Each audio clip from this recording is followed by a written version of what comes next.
दोस्तों Pakistani mobile phone market hot से hot तरीन होती जा रही है और अब Xiaomi ने अपनी Redmi Note 14 सीरीज भी लॉन्च कर दी है। आपने हमारी मेगा अनबॉक्सिंग देख ही ली होगी जिसमें हमने Redmi Note 14 सीरीज के तीनों डिवाइसेस एक साथ अनबॉक्स किए हैं। उसकी लिंक आपको डिस्क्रिप्शन में मिल जाएगी, लेकिन मैंने सोचा कि Redmi Note 14 हमेशा हमारे लिए एक बहुत ही इंपॉर्टेंट डिवाइस होता है, तो इसकी एक स्टैंड अलोन अनबॉक्सिंग वीडियो होनी चाहिए जहां हम इसके फीचर्स पे थोड़ी सी ज्यादा इन डेप्थ जाके बात करें। तो अस्सलाम वालेकुम और रिव्यू स्पीकर में खुशामदीद। मेरा नाम आमिर है and just to recap, Redmi Note 14 के दो वेरिएंट्स यहां लॉन्च हुए हैं।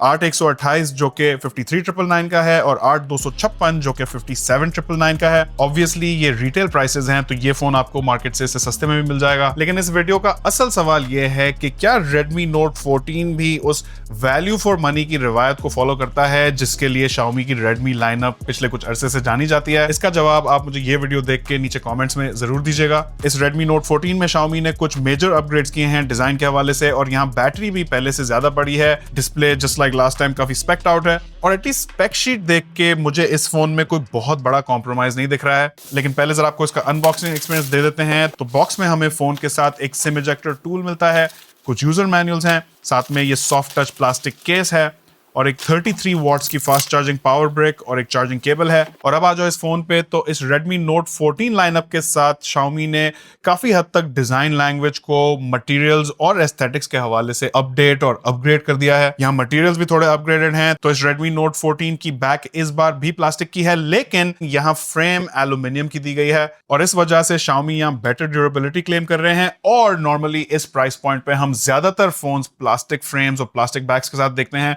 एल्यूमिनियम फ्रेम यहाँ थोड़ी रेयर है, दैट्स अ गुड थिंग। अच्छा, फिर आगे की तरफ भी यहाँ एक अपग्रेड है। जहां पिछली बार हमें Gorilla Glass 3 दिया गया था, वहां इस बार Gorilla Glass 5 की प्रोटेक्शन है। Water resistance is same as last time, IP54, तो ये फोन हल्की फुल्की बारिश या स्प्लैशेस बर्दाश्त कर लेगा। डुबकी शुबकी का कोई सीन नहीं है यहाँ पे। और फिर एस्थेटिकली यानी कि लुक्स वाइज भी यहाँ बड़ा फर्क है कि बैक इस बार हाई ग्लॉस होने के बजाय इस शाइनी मेटालिक टाइप की मैट फिनिश में दी गई है, तो यहाँ फिंगरप्रिंट स्मजेस भी कम दिखेंगे। और मुझे पर्सनली भी फोन्स में ऐसी मैट फिनिश वाली बैक ज्यादा पसंद आती है। फोन का शेप पिछली बार से काफी हद तक सेम है, इस बार भी वही फ्लैट बॉक्सी टाइप की डिजाइन, तो फ्लैट बैक, फ्लैट फ्रेम, और बैक पर ये बड़े बड़े कैमरा मॉड्यूल्स जो कि अगर आप दोनों फोन्स को साइड बाय साइड देखें तो लास्ट टाइम से खासे सिमिलर लगते हैं, बस प्लेसमेंट में थोड़ा सा फर्क है। और यहाँ एक छोटा सा आइलैंड भी दिया गया है इन कैमरा लेंसेज के लिए। अच्छा, एक बात नोट करें कि इस बार बैटरी 10% ज्यादा बड़ी है, लेकिन वजन में भी ज्यादा फर्क नहीं है, सिर्फ 8 ग्राम का, और थिकनेस में भी ज्यादा फर्क नहीं है, सिर्फ 2 millimetre, which is really not that much. Redmi Note 14 का वजन 196 ग्राम है और थिकनेस 8.2 मिलीमीटर है, तो हाथों में ये फोन ज्यादा वजनी और बल्कि नहीं महसूस होता।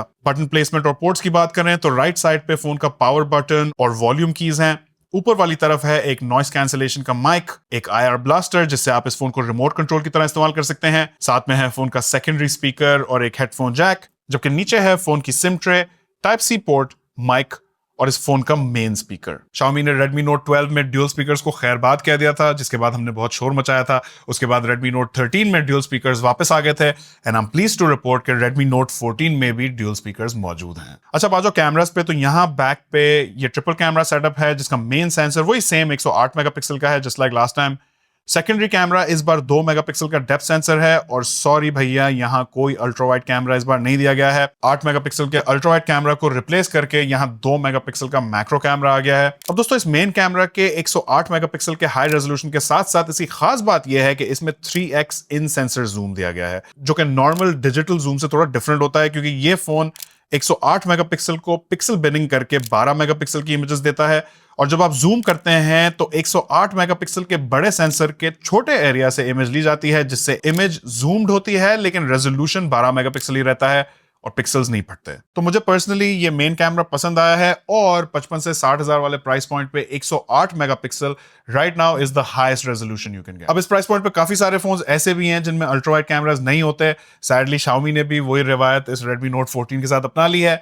I am definitely gonna miss the ultra wide camera. मैं फोन में अल्ट्रा वाइड कैमरा जरूर अप्रिशिएट करता। 2 मेगापिक्सल का मैक्रो कैमरा मेरी नजर में सिर्फ ट्रिपल कैमरा सेटअप के लेवल को पूरा करने के लिए लगाया गया है, कोई बहुत ज्यादा यूजफुल कैमरा नहीं है। आई मीन आई गेस कुछ इंटरेस्टिंग पिक्चर्स से ले सकते हैं। जहां तक बात है वीडियो रिकॉर्डिंग की, तो यहाँ कोई 4K रिकॉर्डिंग नहीं है। ये phone maximum 1080p at 60 FPS की वीडियोस रिकॉर्ड करता है। आ जाएं आगे वाली तरफ तो 16 मेगापिक्सल के सेल्फी शूटर को अपग्रेड करके इस बार 20 मेगापिक्सल का सेल्फी शूटर दिया गया है। पिछली बार से एक माइनर क्वालिटी इंप्रूवमेंट है, बट स्टिल काफी नॉर्मल किस्म की परफॉर्मेंस है। Decent skin tones, decent colours, लेकिन मैं इसको इस प्राइस पॉइंट का सबसे बेस्ट सेल्फी कैमरा तो नहीं कहूंगा। और अब बात करते हैं इस फोन के डिस्प्ले की, जो कि Redmi Note 13 में मेरा हैंड्स डाउन सबसे फेवरेट फीचर था। Fully stacked out display spec sheet. और इस बार भी display specs Gorilla glass upgrades के अलावा तकरीबन वैसे ही है जैसे लास्ट टाइम थे। तो ये भी 6.67 इंचेस का फुल HD AMOLED डिस्प्ले है, 120 हर्ट्ज का हाई रिफ्रेश रेट देता है। यहाँ सेटिंग्स में आप इसे 60 हर्ट्ज पे भी चला सकते हैं अगर आप थोड़ी बैटरी बचाना चाह रहे हैं। फिर यहाँ 1800 निट्स की पीक ब्राइटनेस है, जो कि काफी ब्राइट होता है। सनलाइट में आपको रीडेबिलिटी में कोई इशू नहीं होगा। डिस्प्ले के ऊपर वाली तरफ ये मैजिक आइलैंड दिया गया है, जो कि बेसिकली एक होल पंच कटआउट है।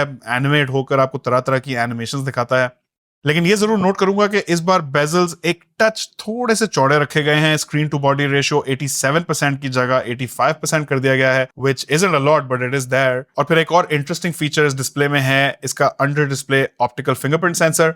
आई थिंक 55 से 60,000 वाले प्राइस पॉइंट पे AMOLED technology, full HD resolution, 120 hertz का हाई रिफ्रेश रेट, इसके colours, 1800 nits off peak brightness, ऊपर होल पंच कटआउट, अंदर एक ऑप्टिकल फिंगरप्रिंट सेंसर। मुझे नहीं लगता कि इस प्राइस पॉइंट के हिसाब से इस डिस्प्ले में कोई भी चीज मिसिंग है। आई थिंक एक मिड रेंज फोन के हिसाब से this display is definitely checking all my boxes. Media consumption experience की बात करें तो फोन में ड्यूल स्पीकर्स के साथ वाइडवाइन L1 की सर्टिफिकेशन है।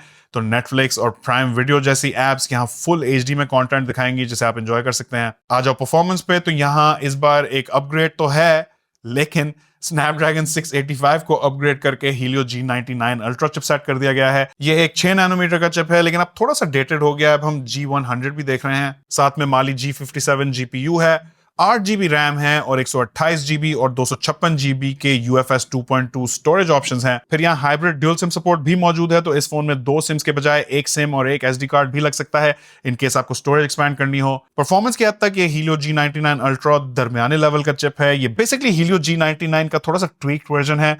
आप इस फोन से 4 लाख तक का ANTUTU स्कोर एक्सपेक्ट कर सकते हैं। डे टू डे यूसेज में नॉर्मल सोशल मीडिया एप्स और मूवीज और वीडियोस ये आराम से हैंडल करेगा, लेकिन इससे आप बहुत हैवी ड्यूटी परफॉर्मेंस नहीं एक्सपेक्ट कर सकते, ना ही कोई बहुत ही हैवी गेमिंग इस पे कर सकते हैं। बट देन अगेन ये फोन हैवी ड्यूटी गेमिंग के लिए डिजाइन ही नहीं है। ये फोन एवरीडे एवरेज टाइप के यूजर्स के लिए बनाया गया है और वो चीजें बहुत आराम से करता है। और इस Helio G99 अल्ट्रा की एक खास बात इसकी एफिशिएंसी भी है, जो कि 6 नैनोमीटर के आर्किटेक्चर की वजह से आती है और फोन का बैटरी कंजम्पशन कम रखती है। और जब आप इस एफिशिएंसी को इस फोन की ह्यूज 5500 मिली एम्प आवर की बैटरी के साथ कंबाइन करते हैं, तो इस फोन की बैटरी लाइफ बहुत ही ज्यादा अच्छी निकल के आती है। इस फोन से ज्यादातर लोगों का एक दिन तो बहुत आराम से निकलेगा, और अगर आपका यूसेज लाइट हो तो 1.5 से 2 दिन भी निकल सकते हैं। अब यहाँ मैं ये जरूर प्रेफर करता कि चार्जिंग स्पीड 33 वॉट से ज्यादा तेज होती। 33 वॉट्स इस वक्त मेरे लिए बेयर मिनिमम स्पीड है। हम इसे 30 to 40,000 वाले प्राइस पॉइंट पे भी देखते हैं, बट इवन विद 33 वॉट्स ये फोन काफी तेज चार्ज होता है।